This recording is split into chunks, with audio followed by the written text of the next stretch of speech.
Hey, good morning, everybody. Good morning. Hope you're all staying healthy.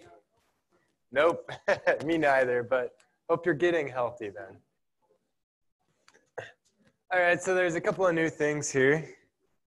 One thing is this thing called a midterm survey. Right here. I'd like you guys to do that if you would. Because I'll give you a point for it. Right there. All right, so it'll be open until 10/16, so about a week, a little less than a week actually, five more days. It's anonymous, so I just want to get some feedback and see how it's going, and if there's any particular things that could change going forward. So we're about halfway through. We're literally, I think, day 19, and I think there'll be 39 days of lecture. So I'll put it on your, I'll put the 1 point on your highest hand-in homework that's 19 or lower, so that you'll keep it, because the lowest hand-in homework score is dropped, so I want you to keep your 1 point. And I'll just put in the feedback or the comment section, +1 midterm survey or something like that. All right. Recommended reading, chapters 10 and 11. Recommended problems for chapter 10 are here.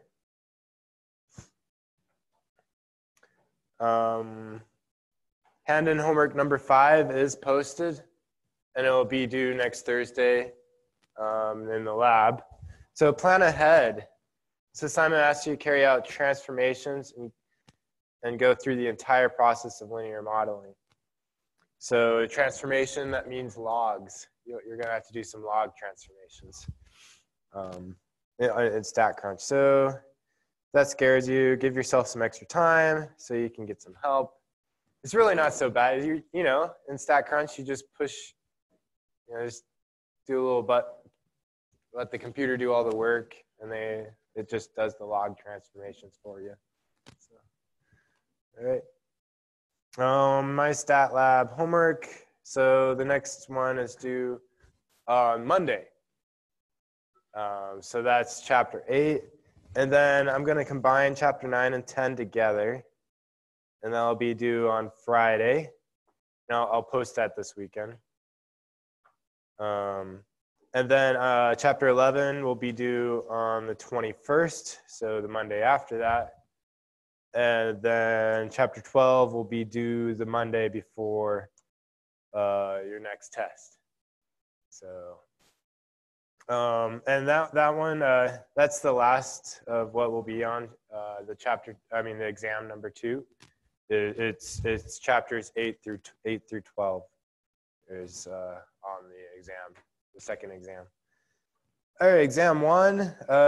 You should have received your graded exam yesterday in lab.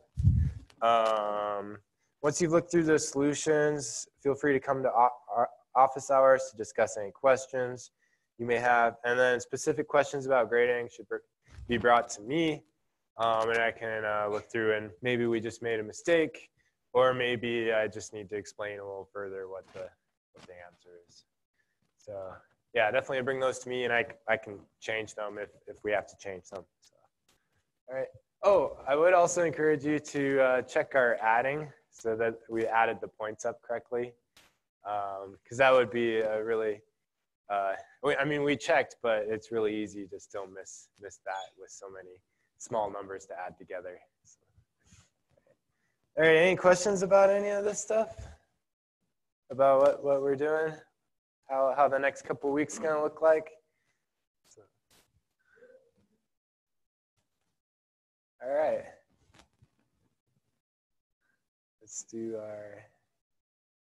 Let's get back into sampling.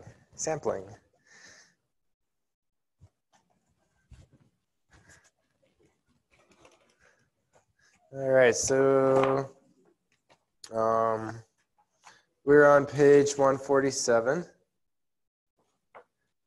And we just did an SRS, simple random sample.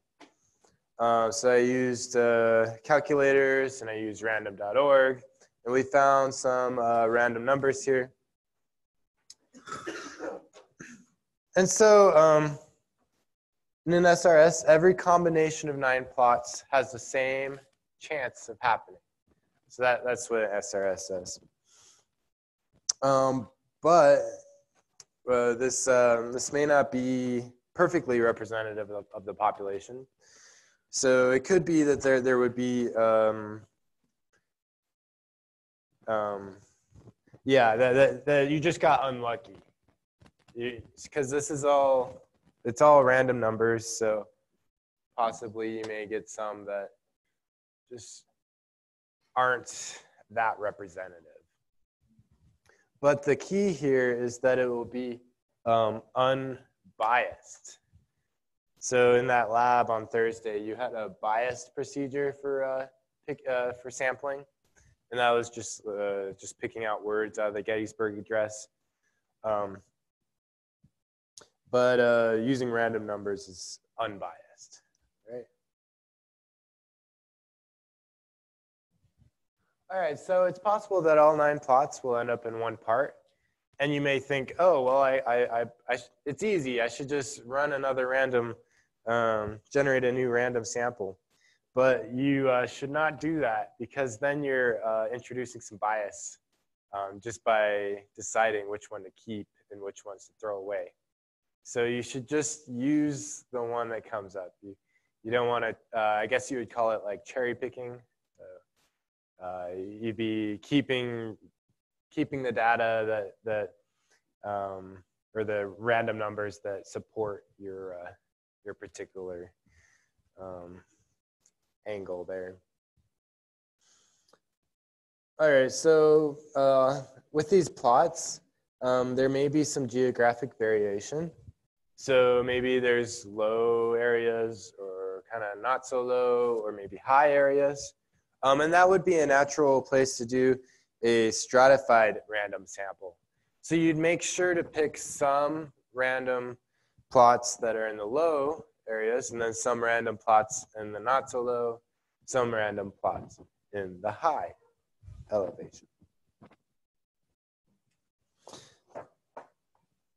And yeah, that's called a stratified random sample.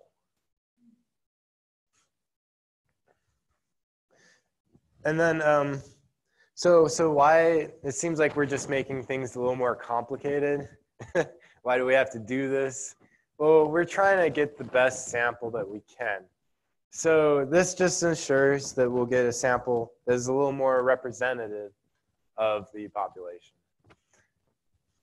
So we would take a separate SRS of size 3 within each sub area. So right here. And so we'd still have a sample of size 9 as before. But then here we have 3 from here, 3 from here, 3 from here. And then we only label the individuals within each stratum. So that's saying that we can repeat here. 1 through 12, 1 through 12, 1 through 12. All right. And then using an integer set generator, we went ahead and did that. So we generated 3 sets. I could show you real quick how that's done.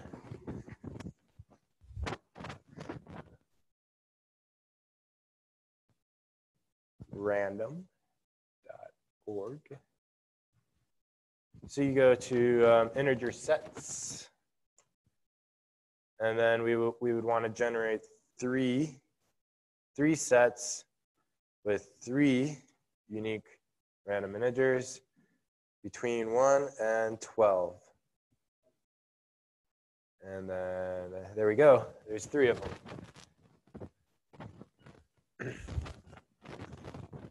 All right, any questions with that? All right.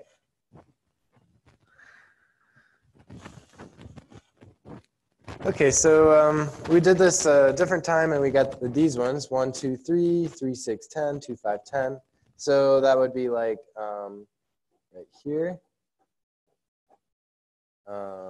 3, 6, 10, and then 2, 5, 10, right there.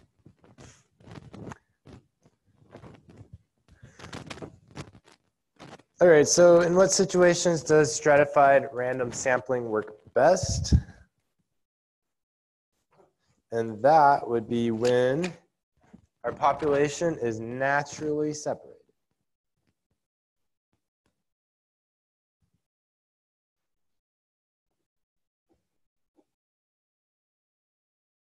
Is naturally separated.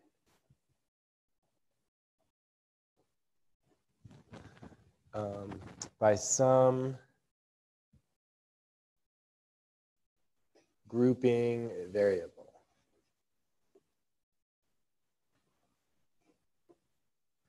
Right. So in this case, it was the elevation that was the variable that varied from case to case. Right.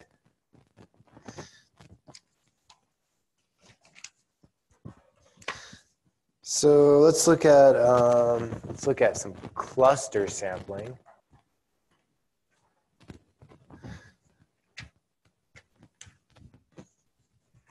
So with cluster sampling, we would randomly pick a cluster, and then we would do a census within that cluster. So we would want a population where there are some kind of clusters involved. Maybe like different floors. You could call a floor in a building a cluster, because that's like a specific area. Or maybe blocks in a town would be a cluster. You could just do a census within a random block in a city.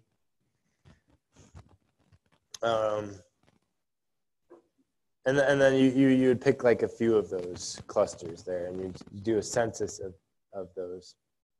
So like, let's say we're in Missoula, which we are. And then let's say that we get 20 street blocks. And then we would include every household on the selected blocks. And then what if we were looking at the average height of trees? We might randomly select 5 plots and then measure each of those trees in those plots. Those are both census right there. All right, so just let's talk about a little bit about the difference between stratified sampling and cluster sampling. So stratified sampling, you would take an SRS from the strata. But then with cluster sampling, you would take a census. So you would look at everything within a certain little group or cluster. And then the strata are very different from each other, so that you would want to pick from each of them. Or in other words, heterogeneous. But then with cluster sampling, the clusters are very similar to each other or homogeneous, and each of them are representative of the population. So maybe some other practical advantages of cluster sampling would be like a convenience thing, because you could go, like, let's say you're trying to sample from a very large area. So instead of having to go everywhere, you could just go to a certain spot and then look at everything nearby and see how that is. But with a stratified sampling, you would possibly have a lot more driving around all over the place.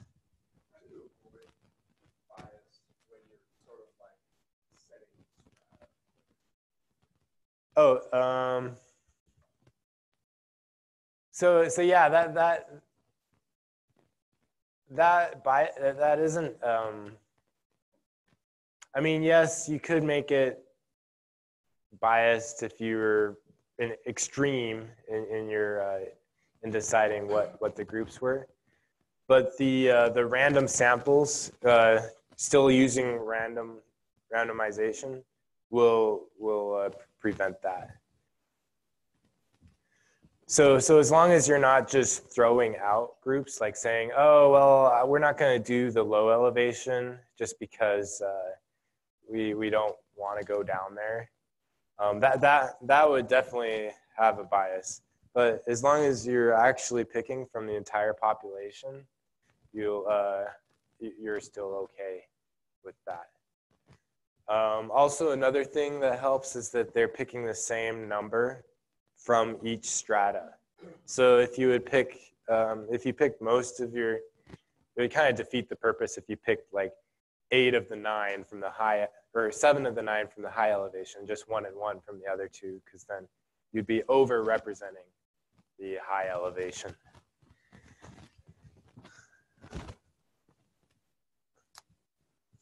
All right, so let's draw some pictures here. Let's start with stratified sampling. So we have our goal here is to estimate the average diameter at breast height of trees in Lubrecht experimental forest. So let's say we had three areas of the forest. Like maybe some areas of the forest are more undisturbed or older. So they would have a lot of big trees. So we're doing like a top-down approach here, bird's eye view of trees and how big they are. And then we've got an intermediate, so somewhat old. So we've got some big ones, a fair number of small ones.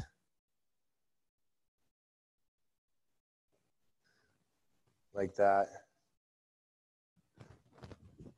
And then let's say this is new growth over here. So we got a lot of young trees.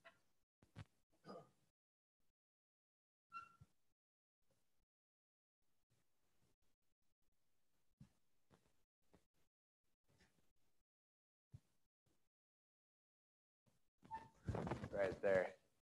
So there's 3 clear groups here. And then we would want to pick randomly from each of those strata. So we could pick like this one, and like that one. So how you might do that is you might number all the trees, tag them, and then randomly pick what they are. Yeah, that's about the best method I can think of. I don't know how they would actually do this actually in practice, but here's the idea. So you pick 3 from here, you pick 3 random ones from here, and then you pick 3 random ones here. So they could be big or small. It's just any of those that are in that area there. Okay, so stratified, 3 layers, 3 strata there. All right, and then we used randomization to pick those trees there. We'll just pretend that we did. I just picked them. But. All right, so cluster sampling. So let's say we had little copses, like little down.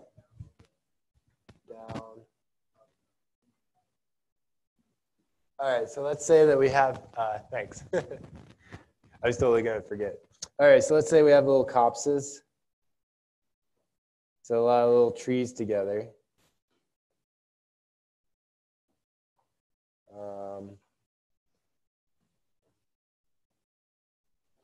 Like there's one,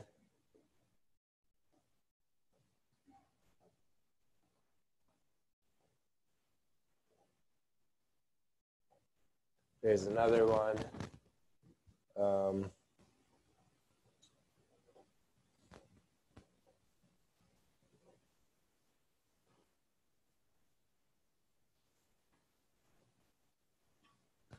Like that, maybe. So we would randomly pick one of these three, and then we would look at each of them within there. So the X's are the trees that we are sampling. Every little tree we're sampling. And see with this, each of the clusters look about the same. They've got some big trees, they got some small trees. But we just pick one of them and then look at all of them within that one little cluster there. All right. Okay. Let's see. On to the next page. Multi-stage design. All right. So here we could just do a couple of the ones that we already know, like cluster sampling and stratified random sampling. We could put them together. So for example, we could do a stratified random sample of counties and then SRS of blocks within each county, and then an SRS of households within each block. So we're using these methods several times. So here we just need we need a smaller list of households. So just for blocks and not for every household in the U.S. So it's better than just doing an SRS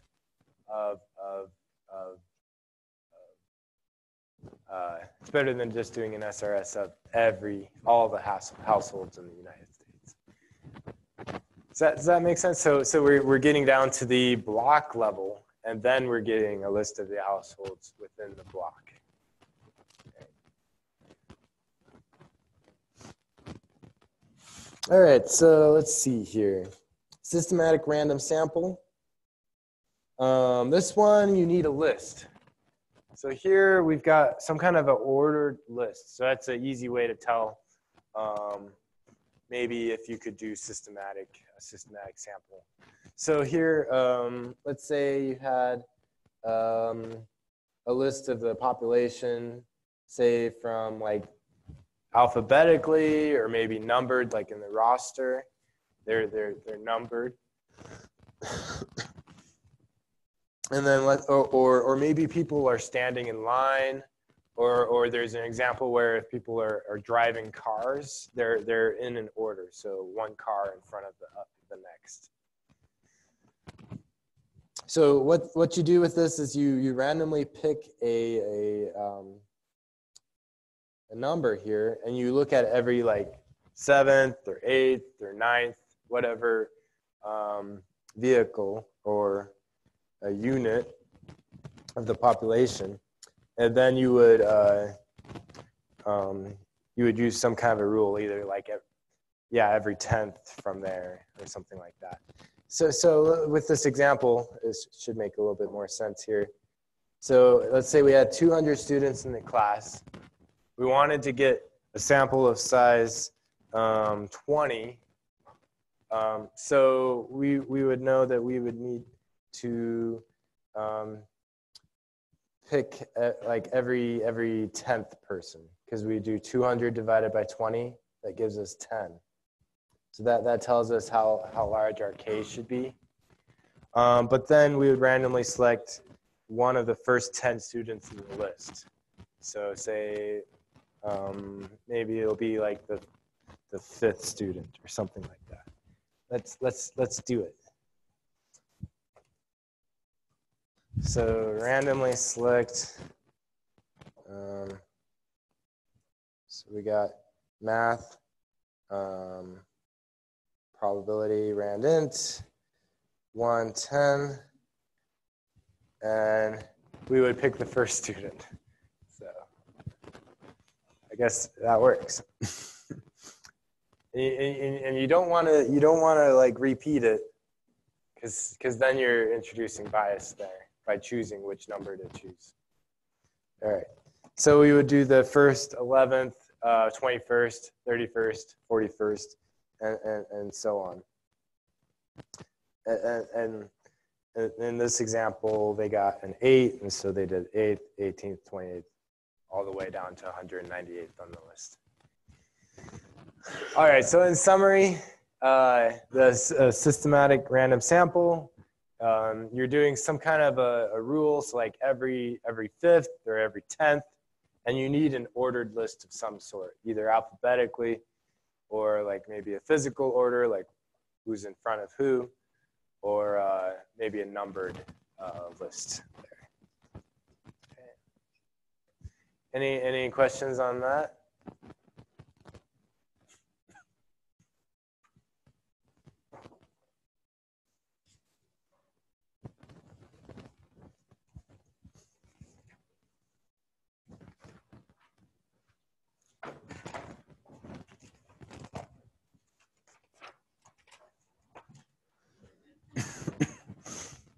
All right, so you could do for plots as well. So if you wanted 10 circular 1 meter diameter plots along a 400 meter transect, you would take 400 divided by 10, because we're trying to decide how to make sure that we're picking 10 of these within the 400. And then you could have a random distance from 0 to 40 using a pair. Well, you could use a calculator. So between 0 and 40, your first circular area that you look at would be 22 meters away, and then you would go 62 meters ahead of that, and then you'd go 102 meters would be the next one, and they would be the centers of the circular plots, and then that would work as well, because the order here is that you've got places that are further away, so there's a natural order there. So one advantage of systematic sampling is that we don't have to know how many individuals there are in the population. Say if it was like a really large list, like traffic, you don't know exactly how many cars are going to come across through where you're doing your survey at. But you can just get that like every 9th or every 10th. You could just do that anyway. So some other advantages is that you have good coverage.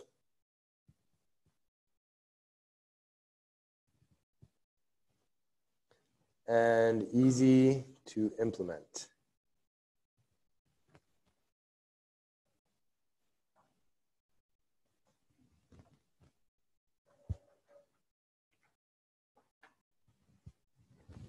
All right, possible issues would be if you get something that looks like this. So what if there are groups that are different, and then you end up only picking from one particular strata? So if you're unaware of this, then you would possibly miss certain strata.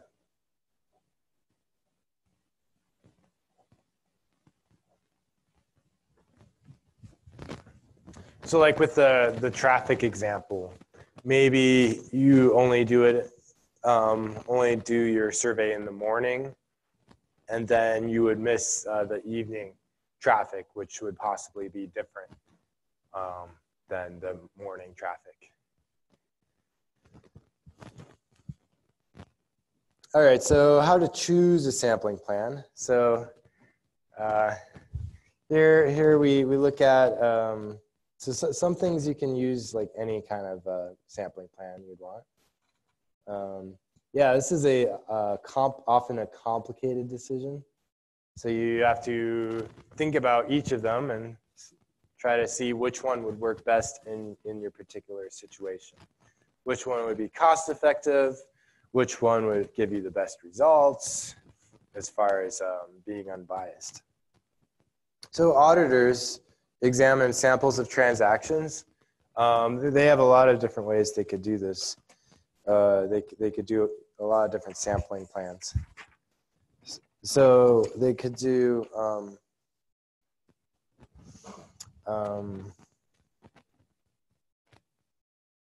okay, so let's say that the parameter of interest is the proportion of transactions having some characteristic. So like messed up paperwork, sometimes called the exception rate. Or you could also have the mean difference between the actual and recorded values of the transactions. But you could use any of the above methods in auditing. So you could just take an SRS of transactions. So you have a full list of these transactions. And you could just do a simple SRS of that, simple random sample. Or since it's in a list, you could order it by date or by the transaction number, and then pick every 10th one and or every 100th one and see what happens from there. Use a systematic random sample. Or you could do look at different months maybe and do a stratified random sample. So maybe you think the month of December, the transactions are different than the month of June, and you would do that. Or you could group them into dollar amount. So like large transactions versus small transactions. Or you could just do a cluster sample by just picking a single day and then looking at all the transactions within that one day. So yeah, a lot of options here.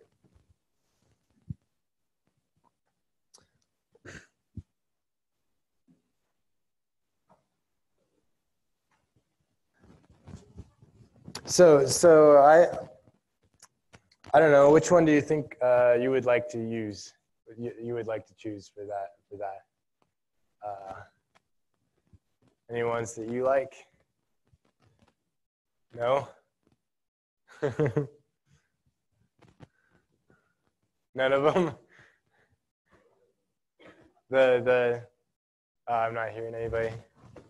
Which one would you like to choose?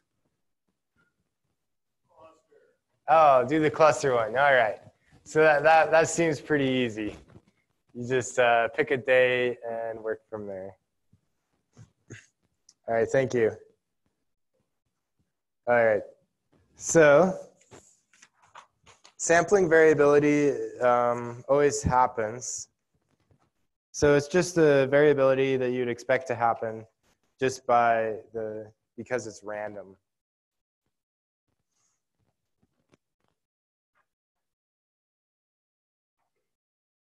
So if you're calculating some kind of statistic from a sample, you'd expect there to be some variability just to occur. So like if we were doing a sample of size 10 and they estimate the average number of text messages sent yesterday, if we'd repeat it many times, we would get different sample averages, but hopefully distributed around the true average. That means that it wouldn't be biased if it's centered over that.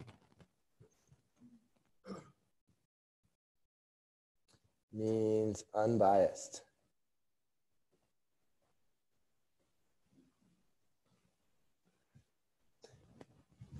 So let's just try it a little bit so you can see what I mean. So let's take 10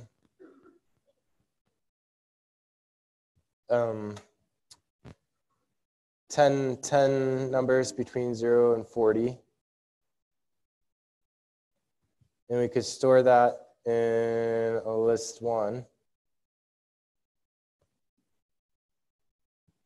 I think that works. And then we could find the one variable stats. And we would get 28.6.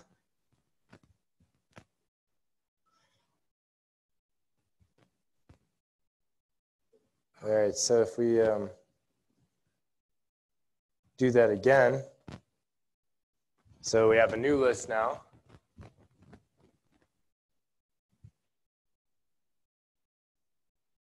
We store it as list one, and then we do one var stats. We now get 21.6. So, and that's just sampling variability. All right, does that kind of make sense?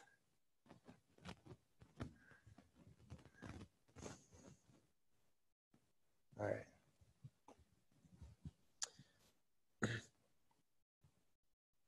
So this sampling variability can be quantified. Oh, I guess I forgot to mention this, sampling distribution. So you were introduced to that yesterday. So you had you got averages from the entire class in the Gettysburg Address, averages of 10 word samples. And then you made a sampling distribution from that. So that's like how I just made up or found two averages here. So you can make a distribution of what those averages, where those averages land, and you can notice that they tend to have a certain shape. They tend to be normal, is what tends to go on, especially if you have large sample sizes for means at least.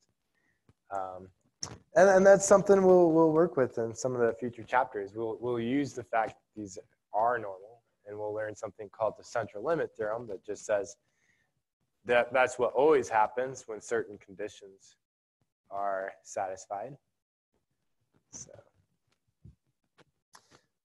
but yeah, back to sampling variability. So that's what it means that it can be quantified. Is it follows a model. Sampling variability for non-random sampling schemes with convenience or voluntary cannot be quantified. So generally, I have no idea how much the sample results would vary from sample to sample taken in the same way. So that's just saying that we really like and want to use the randomization, like all of these good sampling methods that use some form of randomization, some form of mixing the soup, so to speak, with back to our soup metaphor. Something like that. We want that. That one. All right, so let's just look at a few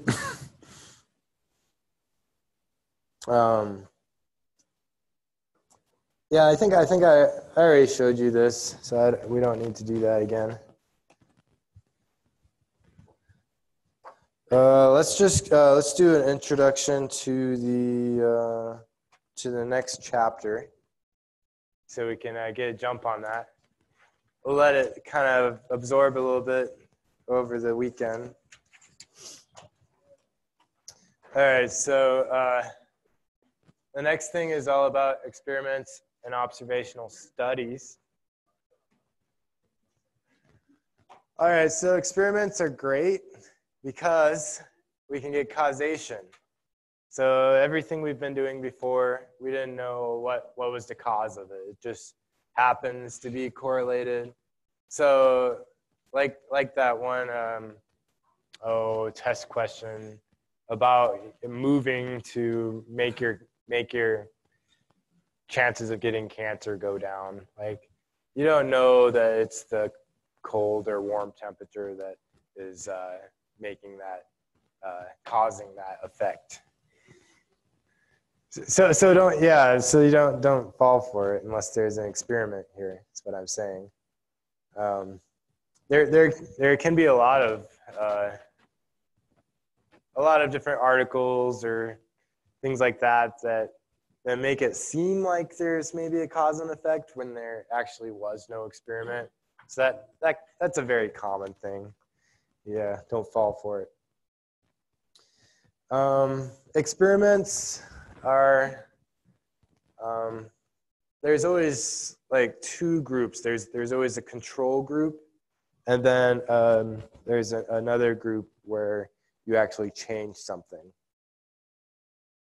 And then the reason why you want two groups like that is because you're actually manipulating who's in which group.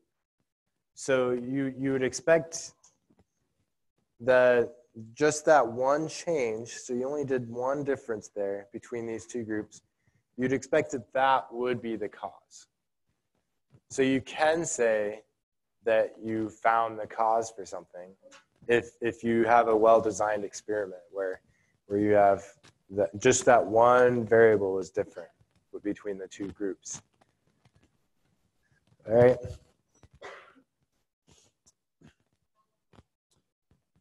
So observational studies, those are you can't get the cause and effect there because you're not really manipulating what the groups are. You're just looking at it, observing.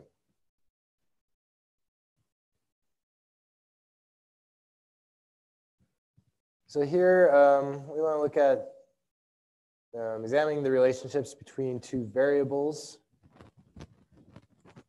and then get the cause and effect.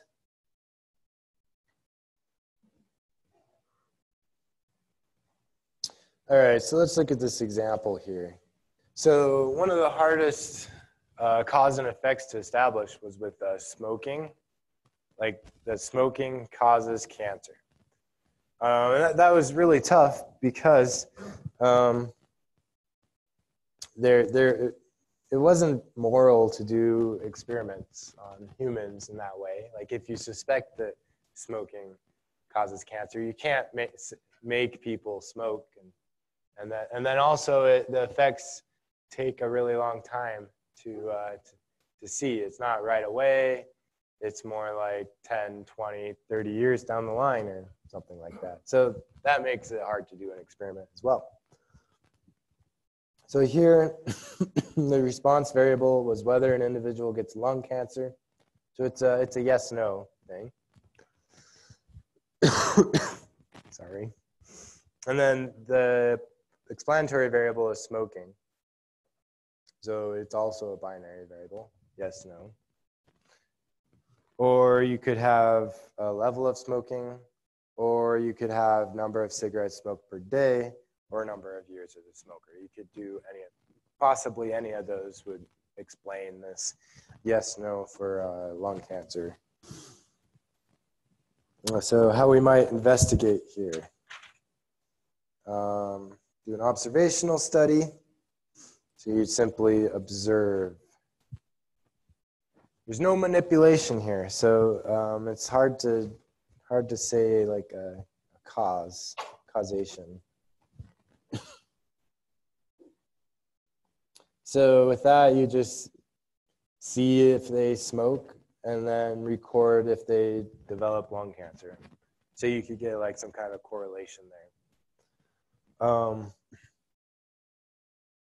Or another example would be the language development of young children who attend a large versus a small daycare. So you're not deciding which children go to which size of daycare. You're just observing, seeing how their language is. So there could be many different, there could be like some kind of a lurking variable or something like that.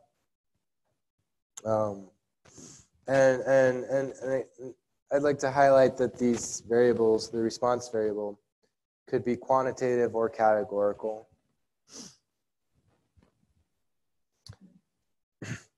And then there's something called a retrospective study or a prospective study. So retrospect, this is just in time. So you're either looking in the past, retrospective, or prospective means you're doing something in the future. So here you could look to see if a subject has a specific disease or not in the past. Say that, like the study in Wales. There. So women under the age of 45 who were married between 1968 and 1972 to look for an association between oral contraception use and heart attacks. So like birth control, oral contraception.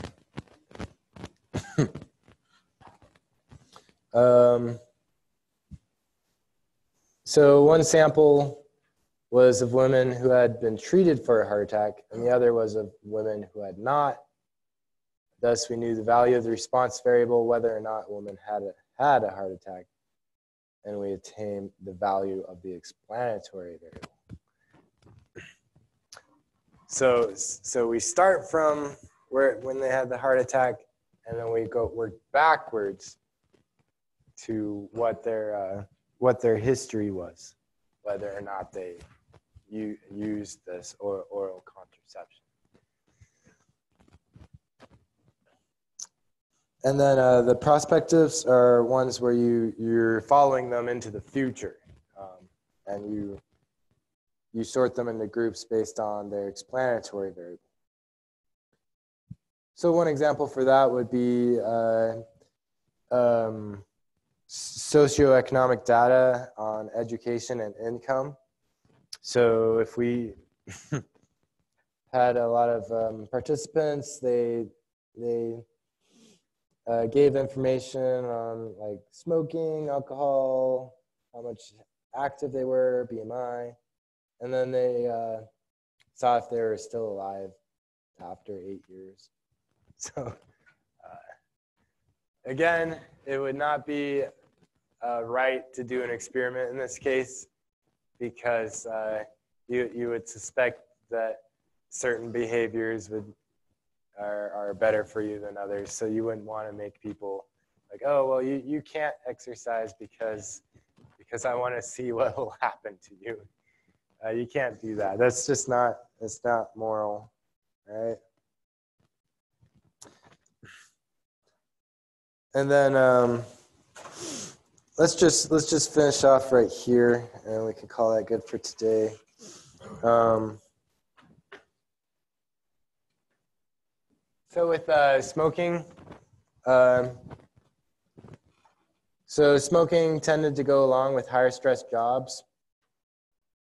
So maybe the stress was the cause of the lung cancer. So that's a lurking variable. Other possible lurking variables are maybe your economic background, or if maybe it's a genetic thing because your parents do it, so you do it, or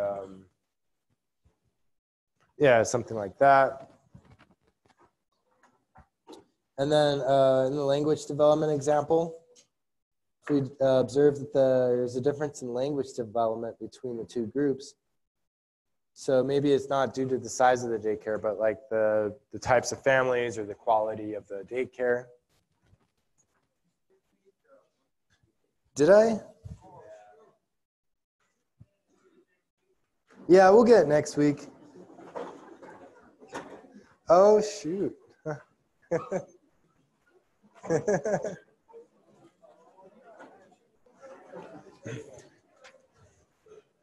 Yeah, let's just get to that next week. Have a great weekend, guys.